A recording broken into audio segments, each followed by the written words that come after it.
Bonjour les amis, je suis un peu à l'abri du chaud et j'ai envie de parler de la beauté de la dépression. La beauté de la dépression. Cette chose qui est à tout prix à éviter, qui est terrible, qui est dangereuse, pour laquelle il faut prendre des médicaments. Parce que l'intelligence qu'on a en nous, humaine, ne suffit pas à traverser la dépression. Bon, dans le monde un petit peu bizarre dans lequel on vit, ça peut être compréhensible de, de sentir qu'on peut avoir besoin de quelques médicaments. La beauté de la dépression. Dépression. C'est avant tout un message, la dépression. Est-ce qu'on est capable d'être tellement actif à l'extérieur quand on est en dépression? Ben non. La pression extérieure se retire et ce que nous dit notre corps, notre souffle, notre psyché, c'est arrête de te fatiguer à l'extérieur. C'est l'automne ici.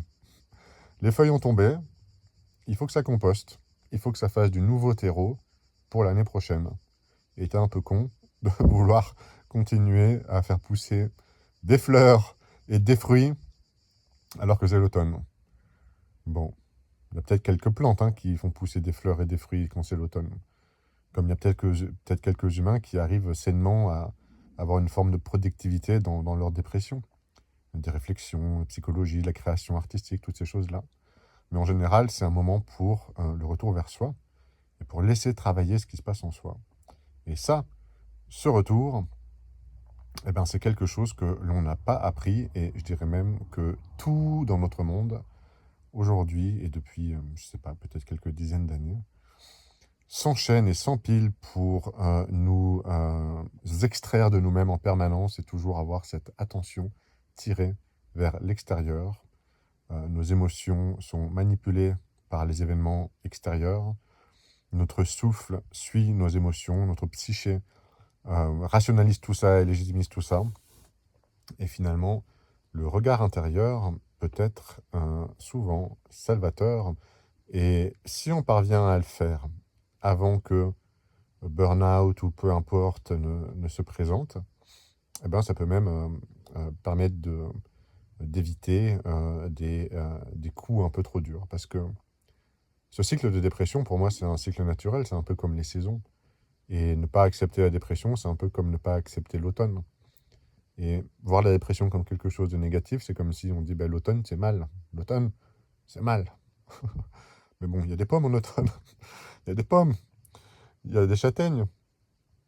Et, euh, et voilà, il peut y avoir une image avec ça aussi. Et si pendant toute cette période de pression extérieure, d'une façon ou d'une autre, on sait créer des réserves pour passer cet automne, cet hiver, que ce soit des réserves psychologiques, que ce soit des réserves d'alignement intérieur, que ce soit des réserves financières éventuellement. Moi, j'ai pas trop eu cette chance-là. Et donc, j'ai eu des grandes années de dépression en vivotant à droite à gauche. Mais c'est quelque chose qui est possible en fonction de vos vies.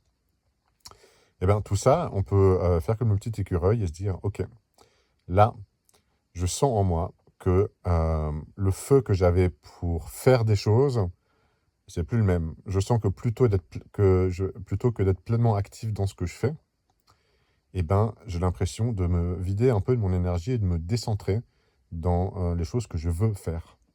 Et en général, quand ça arrive, si on passe un petit moment de regard intérieur, un petit moment ou un grand moment, moi j'ai tendance à promouvoir les grands moments de regard intérieur, eh ben, on peut percevoir éventuellement, si on est honnête avec soi-même, ce qui n'est pas toujours évident, surtout avec ces schémas intérieurs et ces mécanismes-là, mais on peut percevoir que le moteur qui nous pousse à agir, en fait, n'est pas tellement aligné. Et qu'il est là un petit peu comme une distraction, et il joue le rôle d'une forme d'addiction pour ressentir un petit peu de dopamine parce qu'on fait, et du coup, si on fait, on mérite d'être. Il peut y avoir différents types de discours intérieurs en fonction des gens, et on s'identifie plus au faire qu'à l'être. Et ce à quoi nous invite précisément la dépression, c'est de revenir vers l'être, et de voir que ce bel être que nous sommes et qui est en nous, eh ben, on peut le regarder, on peut le cultiver, on peut créer un bon compost bien riche pour que ben, au printemps prochain, waouh, tout ça fleurisse. Et pas dans l'effort, juste dans c'est la sève qui monte naturellement. C'est les fleurs qui blooment, qui s'épanouissent. c'est les fruits qui sont juteux, il y a du sucre et tout ça. À mon avis, un pommier, il va pas faire des tractions à la salle pour se donner la force de faire monter sa sève. Ouf. Et puis ils sont en compétition avec les autres pommiers en disant ah, regarde, moi toute ma sève qui monte. donc il y a cette force en nous en fait. Et quand on regarde pas la dépression, on peut l'épuiser cette force en nous.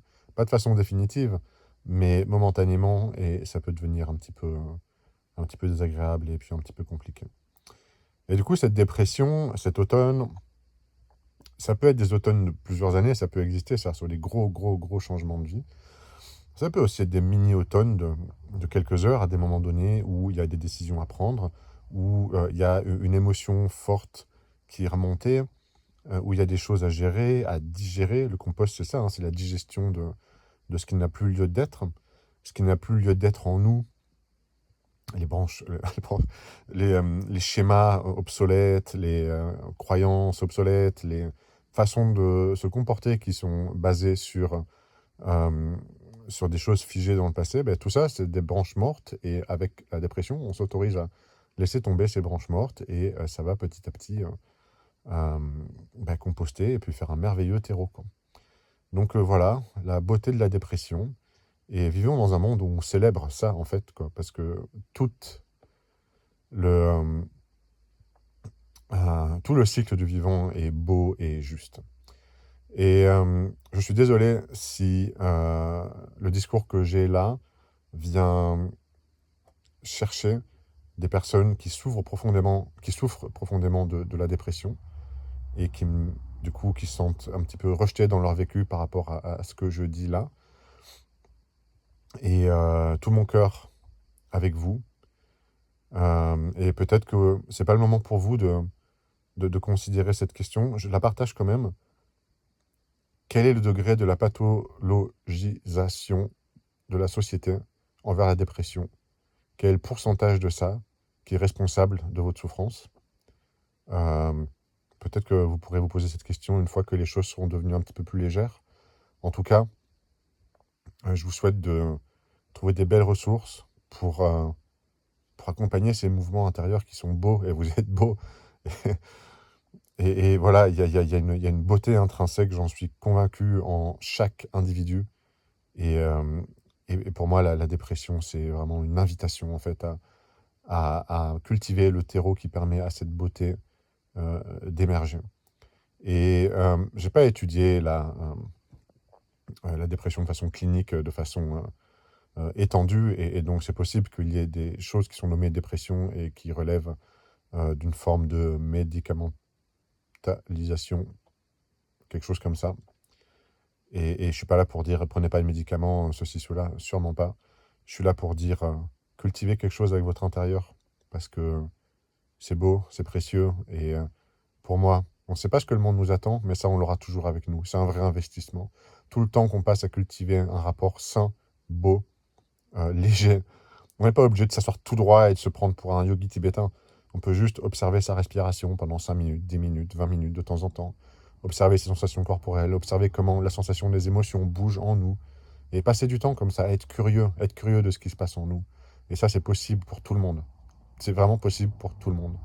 Et même si, pour les gens qui sont dans des grosses douleurs physiques, c'est possible un tout petit peu, d'aller mettre son attention à l'endroit où c'est encore supportable dans la douleur.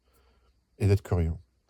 Et, et je pense que c'est vraiment très précieux. Je pense que c'est un investissement miraculeux, c'est le mot qui me vient, mais oui, vraiment, c'est très simple. Et j'invite vraiment toutes les personnes qui ont l'élan de cultiver ça en eux, bah, à le faire, quoi.